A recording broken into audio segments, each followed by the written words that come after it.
Hey everyone, welcome and thanks for watching. This is Crypto Confessionals. I'm your host, Blockchain Wayne, and today we're joined by Erin Edwards. Now, Erin is the co-founder of Float, also heads one of the largest Bitcoin meetups out in Las Vegas.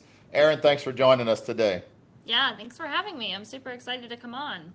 Awesome. Well, looking forward to learn more about your story, a little bit about you, and then we'll get into the nitty gritty with some Crypto Confessionals. But let's start with you. Tell us a little bit about yourself, kind of what led you to where you are today, both with crypto and with Float. Yeah, so man, how did I even land up here? So I met my husband in 2014. I was working at a hotel and casino downtown and in their group sales department. And I got a phone call one day. And basically, it was the day that we had just put out a press release saying that we were going to be the first hotel and casino in all of Las Vegas to accept Bitcoin. And I had no idea what Bitcoin was. We did get some from the company. It like came around to all department heads and was handing out, like just small amounts of Bitcoin, just so we can get our feet wet and kind of get into it. And that day I got a phone call from someone asking to put on a Bitcoin meetup at the D. And so I was like, yeah, sure, hold on a second. And I put them on hold and I looked up like Bitcoin for Dummies because I still just did not understand what it was. I was just like, this does not make any freaking sense that people are just handing out magic internet money over the internet, hoping to pay for things, and it just didn't click. And so that person on the phone, other side of the phone, was actually Kingsley, my now husband. And so we put on the first Las Vegas Bitcoin meetup at the D in 2014. We sold hot dogs per Bitcoin. We had a Bitcoin bar. It was awesome, and quite the news here in Las Vegas. And that was my entry point into it. I did end up crypto confessional. I know you said we're going to get to that later, but I did end up losing my private key to that wallet that the D gave me. So, no harm, no foul. I guess harm to foul. It was like 70. I think it's like I think I checked. It's like $375 worth now or something like that. So, Let's call that tuition, right? yeah, it's pretty much beginner's debt, I think. Cool, cool. Well, I'm glad you didn't find any crazy things about Bitcoin that made you hang up on Kingsley because you wouldn't be where you are today with him, both with Float and as a husband, right? Could you imagine? I don't know. What would I do? So after that, like, yeah, my life, I really kind of jumped into it feet first. And it was interesting, like getting to experience kind of the crypto industry from an outsider's perspective. And it really pulled me inward. And I haven't had a dull moment since. It's been so fun. I helped Kingsley launch his startup a couple of years ago. It was the first startup where you could play video games online and win Bitcoin. So our tagline was "Kill your friends and take their money." So we sold that company, and now we're focused on Float, which is a crypto social network where people can, basically monetize using Bitcoin and soon other cryptocurrencies. Nice. So Float is also like Float's got that crypto element. I know when we talked a few weeks ago, was at a Float token launch party. Yep. You guys are launching a token. So tell us a little bit about a little bit more about Float, and then also how that token is going to intermingle in that ecosystem.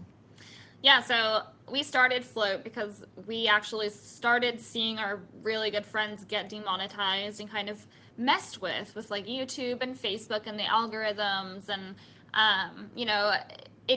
we watched their net worth severely diminish just because these platforms did not like what they were reporting on or saying. And to us, we were just like, wow, this is a really big opportunity. One, to not only step in and do the right thing, and be on the right side of history, and two, to become a business and have this be a business model. So we launched this platform, and immediately, right out of the gate, we had just a plethora of features, live streaming. We have a Patreon feature where you can subscribe to someone for exclusive content using Bitcoin only, which is kind of like the first of its thing, minus Bitbacker, who we actually acquired back then. And, long form post, short form audio, image, just a ton of features. And so, our community kind of sprung right off the bat, and they were loved what we were doing. Each account comes with a crypto wallet, so anyone can tip you from your wallet in your DMs. And the thing that we've learned over the last year or two is that Bitcoin is not working as a mechanism that's best to use as like tipping people. Fees are high, it's very slow, and so it's just not what we expected. Now I know what you're thinking. You're thinking, well, why not just use Lightning? Yeah. And it's because ultimately we just don't feel like Lightning is there yet. And so that's one of the reasons why we are really launching Float Token. And how that's going to work is you're going to be able to use Float Token to tip content creators or anyone on the platform in your DMs or through your wallet. You can also send Float Token as a super chat, so you can tip someone in Float Token. You'll be able to subscribe again to exclusive content using the Patreon feature, and eventually when we have Float Market, you'll be able to buy and sell things using Float Token. So that's really the first version 1 of what Float Token is Float Token is, and the utility. Nice, nice. So, I mean, yeah, obviously there's a lot of utility can be added by incorporating a cryptocurrency payment system into there. And I know you and I probably both know the reason, but can you tell the listeners like why do you feel it's important to have cryptocurrency incorporated into the float business? I mean, other than tipping, I get what that is and how you can pay for business, but there's also traditional payment methods, right? So can you explain kind of why you didn't go with any of those traditional payment methods? I mean, the number one reason why we don't really want to deal with fiat is we don't want to have to like go through the process of getting an MTL license, which is a money transmitter's license. Yeah. That's just very expensive, and we don't want to deal with fiat money. We really do believe in the power of peer-to-peer transactions, and we don't want to sit in there as a middleman. So any payment you send on Float, it is between you and the person you are sending money to. Float does not take a cut. We do not, again, sit in there as a middleman. So, if we did deal with fiat, that's not a peer-to-peer option because you're still dealing with a central third party. So that was pretty much the primary reason why we decided to kind of skip all that. We're just crypto people. Awesome.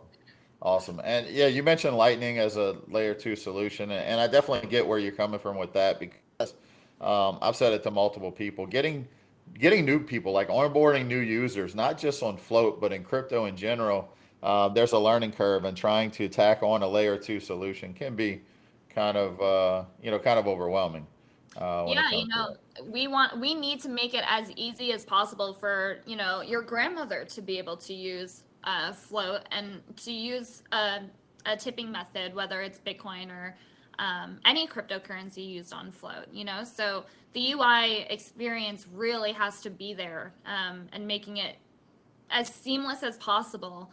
Otherwise, the concept is going to be wasted on people. I feel like a lot of crypto applications are built by engineers for engineers and not for the average everyday folk who are used to sending PayPal or Venmo or Cash App or whatever, and I would actually go as far to argue that I don't think the UI on a lot of those sites are great either. And so, yeah, it's just making things as intuitive as easy as possible is definitely a challenge that we've encountered. And so that's one of the reasons why we're in the middle of doing like a complete redesign, because we understand that, things have to be within, when you hold your phone and you're on a social media site, like things have to be strategically placed. And I think that's probably the biggest challenge we've had to overcome since starting Float is like getting over those little humps. Yeah, so I mean, I never thought of it that way, but you're right. I mean, it's how's your user going to interact on the phone? And I guess it's things you don't think about until you actually build a platform that's used on a mobile application. So, Yeah. and as far as crypto as well, right? Yeah. So making things easier. How optimistic are you about Bitcoin and other cryptocurrencies just really getting more mainstream adoption and being used more by whether it's within Float or other applications? optimistic. I think that there are some companies doing a really good job. I'm a really big fan of Edge Wallet, and I pretty much promote them, even though they are sort of like a competitor. Um, I absolutely love the Edge Wallet team. I think they're doing such a fantastic job with trying to like I think it's great that you can buy right there, you can sell, you can exchange. Like they're making it extremely easy to kind of pull all that functionality into one place. And so that's something that I think Float is really going to mimic is making it as easy as possible for your users to be able to do those things. It's difficult when you have to go, to different exchanges and, different wallets and it's just there's no Yeah. reason to make it overly complicated. I think we're 12 years in, right? Like we're 12, yeah. 12 years in, it's time to start simplifying things for users. And yeah, I think I'm very hopeful that we'll be seeing more simplicity come from a lot of applications, not just Float. Yeah, I think you're right. I was actually in Edge Wallet yesterday, just playing around with some of the features that I hadn't seen lately, and one of them that stuck out to me was the FIO protocol, being able to add just a crypto handle instead of a long string of letters and numbers. We've all, and maybe we'll get to that when we talk about confessionals, but I think we've all stressed out whenever we're going to send or receive crypto, making sure that long string of letters and numbers is correct, right? And that Yeah, we I haven't just changed anything. I just messaged my mom yesterday because she was sending me ETH, and I was like, listen, my mom is not a technical person. She like, it takes a lot of time and effort to teach her how to do things, and so I was like, Mom, do not try to type in like the address I sent you. Copy and paste it only. It's like you have to be super careful and like precise and like pay like uber amounts of attention, especially as a newbie, to make sure that you're not sending, $1,000 of a cryptocurrency into the void. Yeah. And so, yeah, no, I love FIO protocol. I love Luke Stokes. I think what he's doing is awesome, and that's something we're also looking at integrating onto our platform as well. Awesome. That would be good to see. So, exciting things coming from Float. Can you tell me when's the token going live on the platform? We are shooting for August. So the reason we were shooting for July, however, basically what ended up happening is we are rewriting Float's code from the ground up. So we're like completely refactoring the code and we're launching a redesign. So we just figured why not just wait until everything is ready to release at one time instead of like just, having different release dates. So that's why. So we're shooting for like the first week of August to do our IDO. Awesome. Looking forward to that. All Yeah. right, so let's get into some of these crypto confessionals, right? We've what I'd like to talk about next is just some maybe it's I don't want to say maybe horror stories or we could say some of the crazy things or in some cases we call I call some of the things I've done stupid in crypto. Um, I want to talk about you, what you've heard, and what you've seen from other people. Okay. Okay. We can do that. What what do you uh, uh, mistake, goof up, whatever you want to call it in crypto? Hmm. Okay, this is a hard question, but I think the most obvious f up in my experience with crypto is just losing private. I am the worst person with passwords. Thank God for password management software because truth, I am the worst. So pulling private keys and everything has really been a struggle for me to kind of learn. But man, when I learned really fast. So now I cannot stress the importance of that, like to everyone who I get into crypto. Write your private keys down and store them somewhere safe. Do not store them on a phone. Do not store them in a document on your computer. Write them down Yeah. on a piece of paper and put it in like laminate it or put it in a fireproof safe. Cannot stress that enough. But yeah. Yeah, or both. I mean, I tell people in the beginning, yeah, I was, putting it on paper, put it on a notebook. The notebook eventually made it to the safe. And now, really, even multi locational, having it in multiple locations. Hmm. Yeah. I don't know. I mean, I know you're out in Vegas, right? I'm in South Louisiana, so just in case we have a flood, I have a location for my Nice. seed phrases, just in case the house floods. I mean, it's smart. You can, it's better being safe than sorry, you Yeah, know? So taking that extra precaution is, I mean, I totally get it. I'm with you. I might right. just, yeah, dig a hole in my mom's backyard in New York or something. And Time capsule. Yeah. All right. So, and you mentioned, and you and I both know why. You mentioned don't store it on your phone, don't store it on a computer, on a document, on a Word document. But why is that? yeah, so actually, I have a horror story about this. So there is this gentleman who came to one of my Bitcoin meetups, and he had printed out like all of his wallet history, and he came up to me and he's like, I bought thousands and thousands and thousands of dollars worth of cryptocurrency, and I put them in this wallet, and it was a non-custodial wallet. He had his private keys, but he made the mistake of storing the private keys in a document on his computer, which a hacker obtained because they Oof. hacked into his computer, and they stole the funds and transferred the funds from the wallet into their wallet. And unfortunately, when that happens, there's really not much to do at that point. It's once your crypto is gone and hacked like that. I don't know if you're aware of any way to get that back, but for me, once it's done, it's done. Yeah, I mean, there's very that can be done with that, just because um, as far the only way to recover it is one, you're hoping the person's in the same country as you, and then two, that at some point they made a mistake to a wallet that's an identity.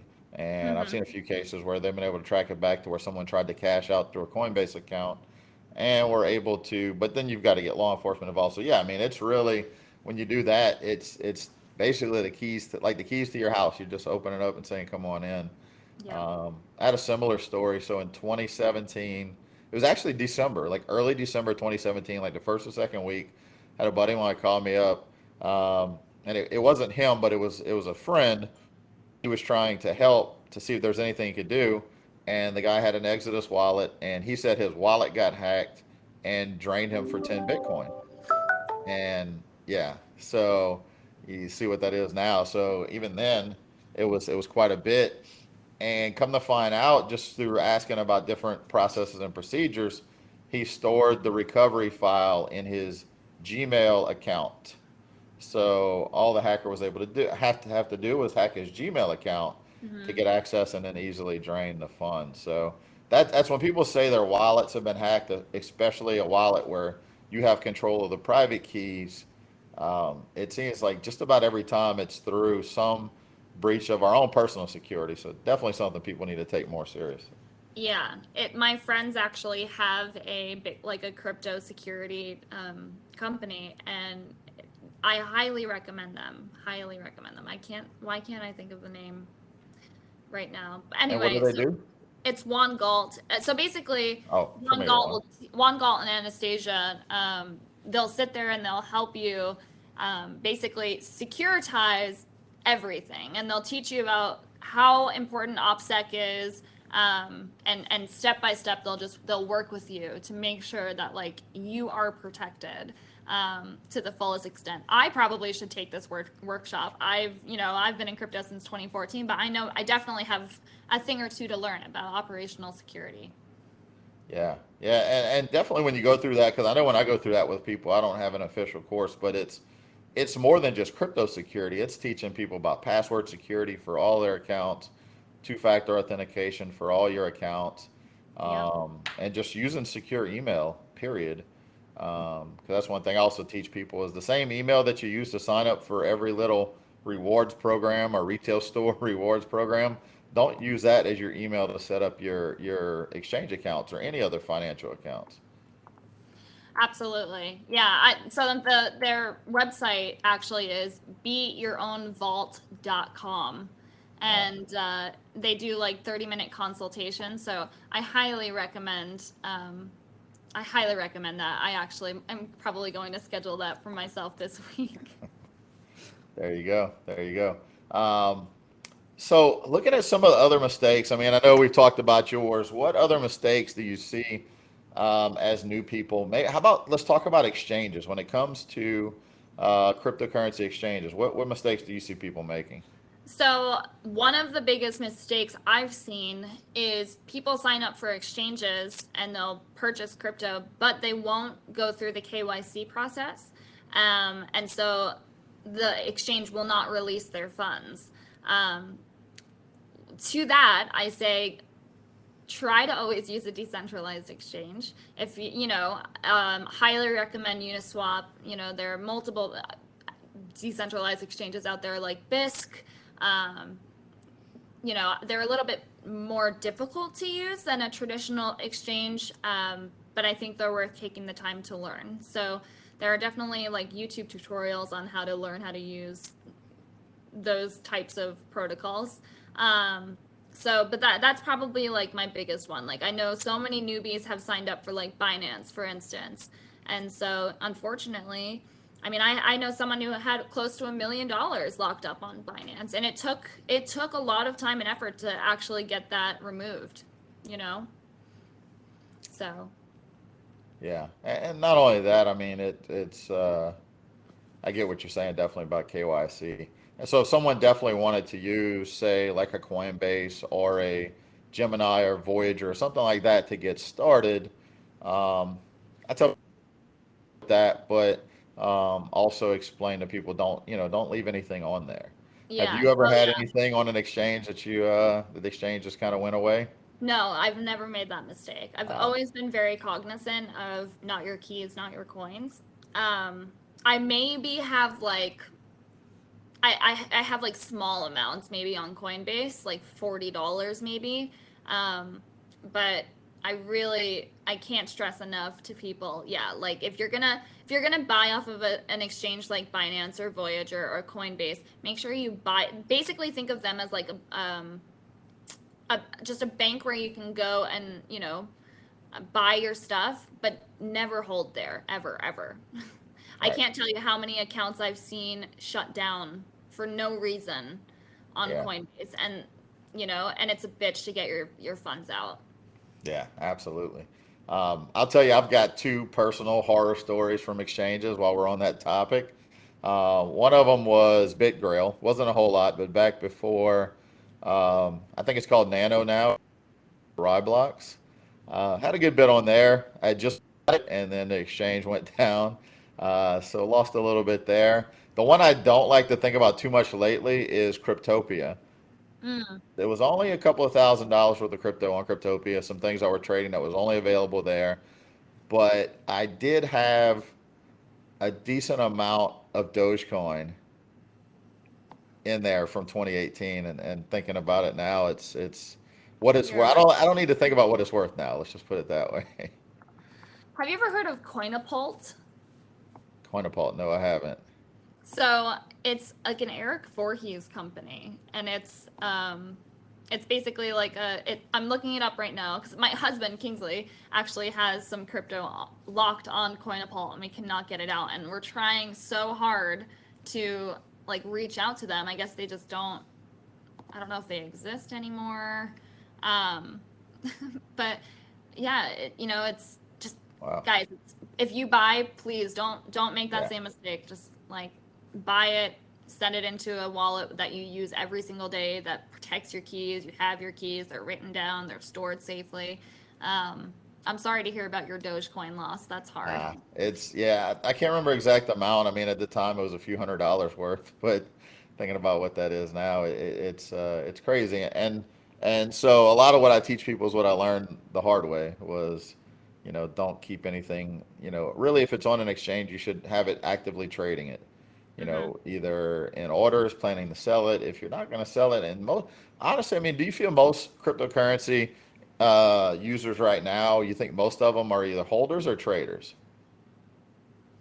I mean, right now, I would probably say holders. I think a lot of, especially recently with Bitcoin being or becoming that like store of value, I definitely think that more people are holding. But man, it got a little interesting there, right? With Elon Musk pumping Dogecoin and then people creating Shiba coin and all Oh, these random small capped coins, it got interesting because I had people reach out to me, newbies, right, talking to me about Pancake Swap, and that was an interesting pivot point for me because I was like, wow, like people yeah. are now not asking me how to get a Coinbase account, but they're talking to me about how to get onto decentralized exchanges and trade. Like that's it's definitely different than any other cycle, bull bear cycle that I've ever been through. So I think people who are starting to invest in crypto now are a lot smarter and a little bit more risky than we were even 4 or 5 years ago. Yeah, I mean, they hear all the moon stories of people that invested early and it went up drastically. What advice would you give to people that are looking at all these pump and dumps that have gone through? Right, every time it seemed like every time Elon would make a tweet, someone would make a coin about it. Yeah. Just be careful, guys. Like Mark Cuban and Elon Musk are not like the messiahs of crypto. Just be aware, you know, um, what's that quote? Ride the rumor, or Buy you the know what? rumor, Yeah, buy the or rumor, buy the sell the rumor, news. sell the news. Yeah, and so that's a good one to kind of keep in the back of your mind. Um, but also, let me tell you, like, there are plenty of coins out there that are making people money that people just spread so much FUD about. I can't tell you how much FUD people spread about Hex, and that prevented me from buying in. And also, like my Gotcha. mother-in-law, she's a Hexican, like she's like hardcore, she's so like it's crazy. She's a very risky trader, but it's worth it for her. But she didn't go as full on into Hex because a lot of the people who, content creators were spreading a lot of FUD about it. And if she hadn't listened, like, she would have made, a ton of money. So, like, at the end of the day, don't listen, watch the FUD, but research it yourself. Like, don't buy into Mhm. the FUD just because someone's spreading FUD. Absolutely, and that's great advice, not just in crypto, right? In life in general, don't go by Yeah. what the news is telling you. Look at what's happening. And you made a good point about her risk, right? And that's the thing with pump and dumps. People, and not just pump and dumps, anything people are getting into, if you understand the level of risk to, then it's fine. If I'm gonna put $100 into some risky token that just launched that could potentially go to zero, and I'm fine with the fact that I know it's a gamble. I know it could go to zero, and if it happens, I'm fine. Yeah. Then people coming to terms with their risk before they get in. And then also ask yourself, why am I buying? Am I buying this because I've looked at it, or am I buying this because my cousin told me it's going to go to them to hurry up and buy it? Yeah, and like I don't think there's anything wrong with investing something with an expectation of making quick money. Like that's fine, but again, be very cognizant of the risk that, you're buying into. And at the end of the day, you have to take responsibility. Like this is Yeah, a horror story that I have. It's you have to take responsibility for what you buy when you buy it, right? So if you buy something and your friend is telling you, you got to get in, you got to get in, you got to get in, this is awesome, and you buy too late and then you lose a bunch of money, that's not your friend's fault. That's your fault. Like that, you need to take that responsibility. right. And so, when you're in crypto, I feel like you can't play victim if you missed out, or if something happened and it tanked right as you got in.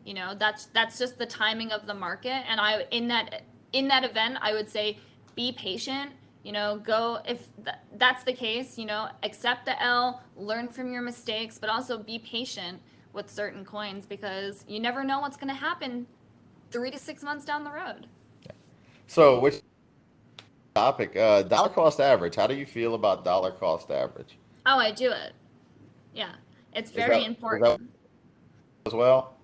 Yeah, the beautiful thing about like Cash App and Coinbase is they make it very easy to just set up reoccurring buys. And, crypto.com actually just started doing this too, is, you can buy $50 worth of that crypto every week or every other week, or, buying small chunks over time. It does pay off. And I know a lot of people have come into the crypto scene, especially like with the Dogecoin pump, right? I've got all my family hitting me up asking me how to set Yes. up Dogecoin.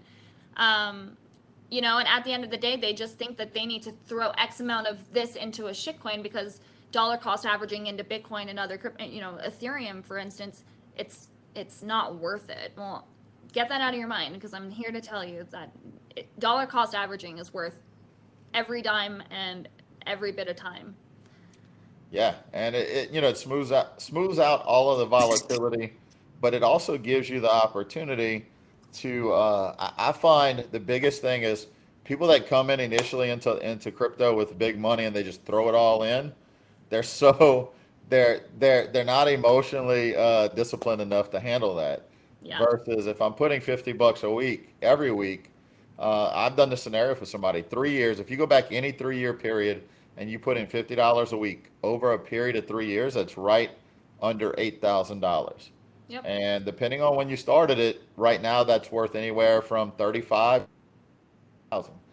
Yep. So it's crazy, and people don't think about that. They just think, oh, I've got to go big. I got to risk it on this coin that could potentially go 100x, and you know, Got to throw it all on Shiba. yeah, yeah. Well, I don't know. What's the next tweet? Because I saw one just today. Well, it wasn't a tweet today, but now I'm seeing people starting to pump this Floki token, which is Elon made a tweet a few days ago about his Shiba's name is Floki.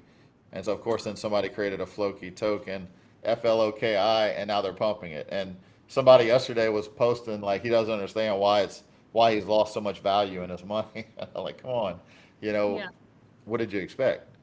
I mean, it's interesting. I actually just got back from PorkFest where I wouldn't say that I heckled Tone Vase, but I wouldn't say that I didn't heckle Tone Vase either. And his whole thing is, shitcoins are a scam and Bitcoin is the only way. And I think that's an absolute ridiculous viewpoint. I just think, if people are investing their money into this Floki thing, like they're putting value into it. And so I think that each coin has a different purpose. Each coin has a different, um, value set. I think at the end of the day, if you are going to invest in other coins, look at the value, decide for yourself, and just be safe. Be safe. Yeah, yeah, and really, it can evolve over time. So it could be a true shitcoin right now, right? And then depending on what happens with developers, with the community, with implementation, what do they build around it? It could increase in value. So that's one Yep. all the time that just because I don't like it today doesn't mean that it can't be something in the future.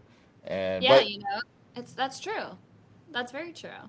yeah, Do you remember Ian Bellina in 2018 when he would just make videos basically looking into coins? Like, I loved that because he would show people really how to look into a cryptocurrency. And he would have a spreadsheet, and each different page would be like, okay, who's on the team, break it down. What did Kingsley Edwards do? What did Aaron Edwards do? What has Wayne Marcel done? And really kind of dive deep into it, and then take a look at the utility and what does it do, and the tokenomics, and just really broke it down bit by bit and rated it on like an A to F system of where it falls. I mean, look, at the end of the day, I have bought BitConnect. I've gotten into the crypto Ponzi schemes. the I've confessionals are coming out. All right, all right. Yeah, yeah, yeah.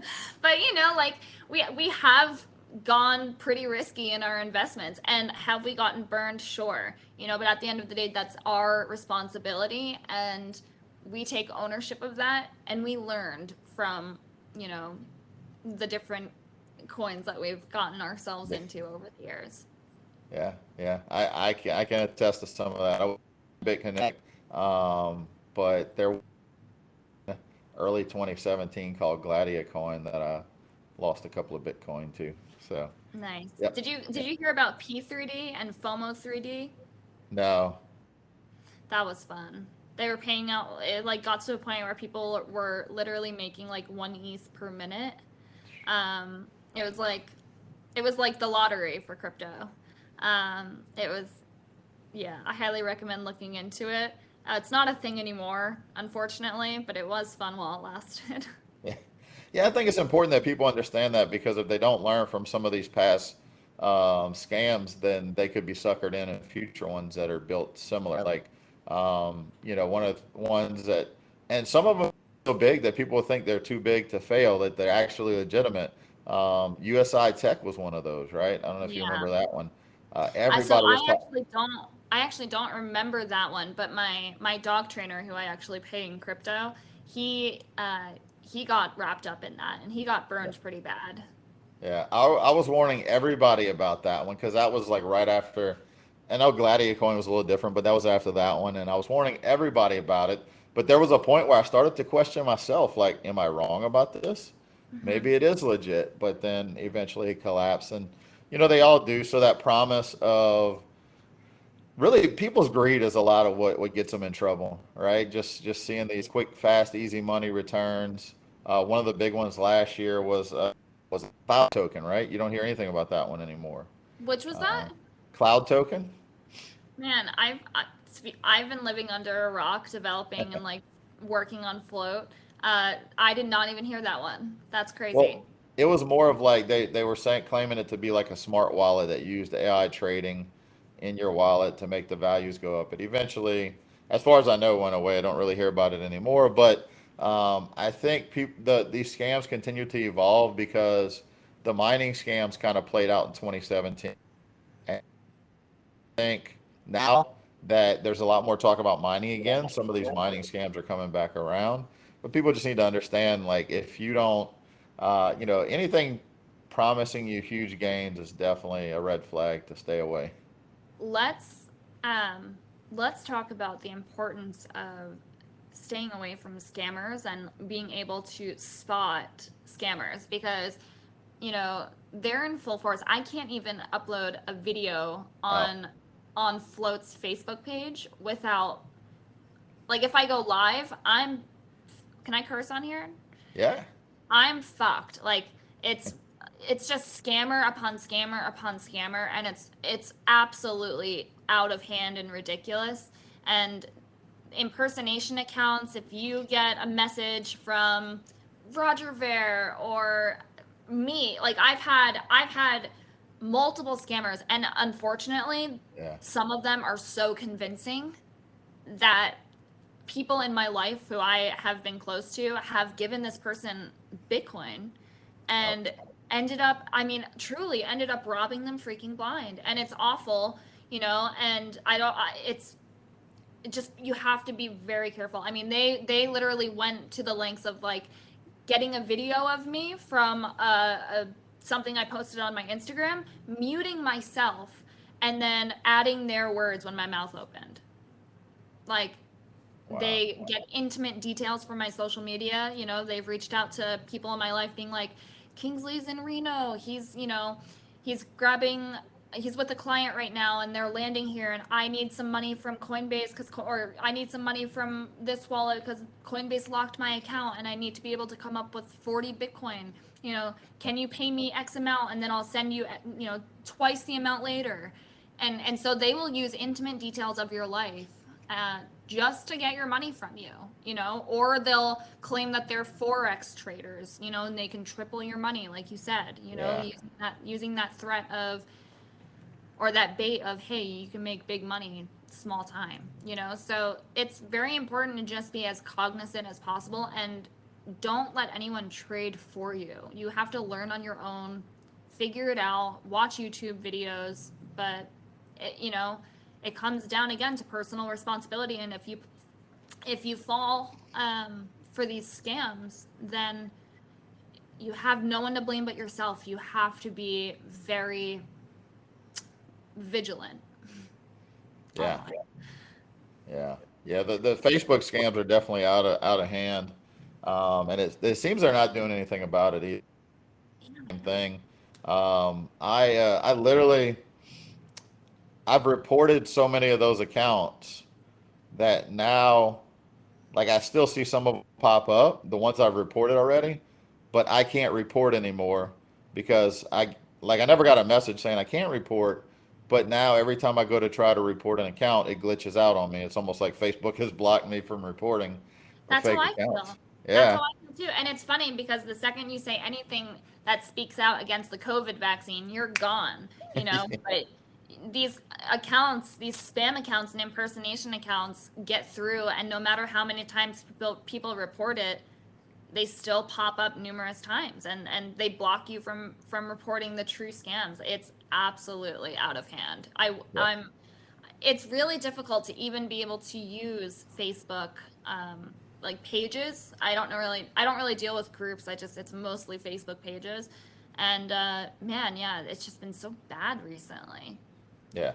So a couple of things I know people can do to really distinguish what's what is it will literally tell you, like, say if someone posts from a page, and then that page, what has happened is a fake account that's that's replicated that page will comment in the comments, but it has the little icon that says author on it, that tells you that they're the ones that created it. Now it's not typed in because some of the scammers will type that in Yep. using emojis, but that's one thing to pay attention to. And also on the messages, the biggest red flag in the messages is it'll tell you towards the top of that message thread that it'll show, like, say it's Aaron Edwards, but it'll say, not the same one, or using Messenger without the same as Aaron Edwards, your friend.